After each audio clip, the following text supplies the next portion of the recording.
UAE-യിൽ domestic minimum top up tax ഉടൻ നിലവിൽ വരും. വരുന്ന ജനുവരി 1-നോ അതിനുശേഷമോ ആരംഭിക്കുന്ന സാമ്പത്തിക വർഷങ്ങളിൽ മിനിമം ടോപ്പ് അപ്പ് ടാക്സ് പ്രാബല്യത്തിൽ വരുമെന്നാണ് അധികൃതർ അറിയിച്ചത്. ടോപ്പ് അപ്പ് ടാക്സ് ബാധകമാകുന്ന സാമ്പത്തിക വർഷത്തിന് തൊട്ടു മുമ്പുള്ള 4 സാമ്പത്തിക വർഷങ്ങളിൽ 2 75 കോടി യൂറോയോ അതിൽ അധികമോ ആഗോള വരുമാനമുള്ളതും UAE-യിൽ പ്രവർത്തിക്കുന്നതുമായ ബഹുരാഷ്ട്ര കമ്പനികൾക്കാണ് 15% നികുതി ബാധകമാകുന്നത്. ബഹുരാഷ്ട്ര കമ്പനികൾക്ക് അവരുടെ UAE-യിൽ നിന്നുള്ള വരുമാനത്തിനാണ് നികുതി ഈടാക്കുന്നത്. നിക്ഷേപകരെ ആകർഷിക്കുന്നതിൽ UAE-ക്ക് മുൻതൂക്കം. ഇന്ന് പുറത്തിറക്കിയ പോളിസെൻട്രിക് ലോകത്തെ മൂലധന പ്രവാഹത്തിന്റെ പുതിയ യുഗം എന്ന റിപ്പോർട്ടിലാണ് UAE-ക്ക് മുൻനിരയിൽ സ്ഥാനം ലഭിച്ചത്. പുതിയ പഠനമനുസരിച്ച് നിക്ഷേപകരെ ആകർഷിക്കുന്ന മുൻനിര ലക്ഷ്യസ്ഥാനങ്ങളിൽ ഒന്നാണ് UAE-ക്ക് പുറമെ സിംഗപ്പൂർ, മലേഷ്യ എന്നിവിടങ്ങളിലും നിക്ഷേപകരുടെ ഒഴുക്ക് വർദ്ധിക്കുന്നതായാണ് റിപ്പോർട്ട്. രാഷ്ട്രീയ, വിനിമയ, സാമ്പത്തിക സ്ഥിരതയാണ് രാജ്യത്തേക്ക് ആഗോള മൂലധന പ്രവാഹത്തെ ആകർഷിക്കുന്ന പ്രധാന ഘടകം. മുമ്പ് UAE-യിലുള്ളവർ അധികവും വിദേശത്താണ് അവരുടെ മൂലധനം നിക്ഷേപിച്ചിരുന്നത്. എന്നാൽ ഇപ്പോൾ അവർ അധികവും സ്വന്തം രാജ്യത്ത് തന്നെ നിക്ഷേപിക്കുന്നതിനാണ് താൽപര്യം കാണിക്കുന്നതെന്നും പഠനം വ്യക്തമാക്കുന്നു. അംഗീകാരമില്ലാത്ത ലോട്ടറിയിലും ഗെയിമിംഗ് പ്രവർത്തനങ്ങളിലും ഏർപ്പെടുന്നത് ഗുരുതരമായ കുറ്റം. UAE ഗെയിമിംഗ് റെഗുലേറ്ററി അതോറിറ്റിയാണ് ഇക്കാര്യത്തിൽ കർശനമായ മുന്നറിയിപ്പ് നൽകിയത്. ഇത്തരം നിയമവിരുദ്ധ ഗെയിമിംഗ് പ്രവർത്തനങ്ങളിൽ പങ്കെടുക്കുന്നവർക്ക് പിഴയും തടവും ഉൾപ്പെടെയുള്ള കഠിനമായ ശിക്ഷകൾ ലഭിക്കുമെന്നും അധികൃതർ മുന്നറിയിപ്പ് നൽകി.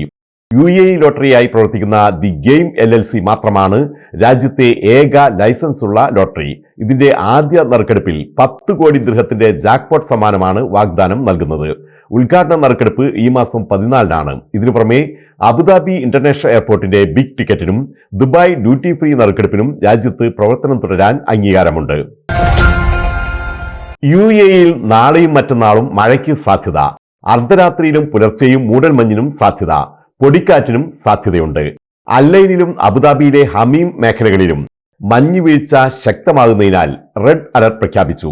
ദൂരക്കാഴ്ച കുറയുന്നതിനാൽ വാഹനമോടിക്കുന്നവർ അതീവ ജാഗ്രത പുലർത്തണമെന്നും കാലാവസ്ഥാ നിരീക്ഷണ കേന്ദ്രം മുന്നറിയിപ്പ് നൽകുന്നു. ദേശീയ ദിനം യാത്രക്കാർക്ക് ഇളവുമായി ഖത്തർ എയർവേസ്.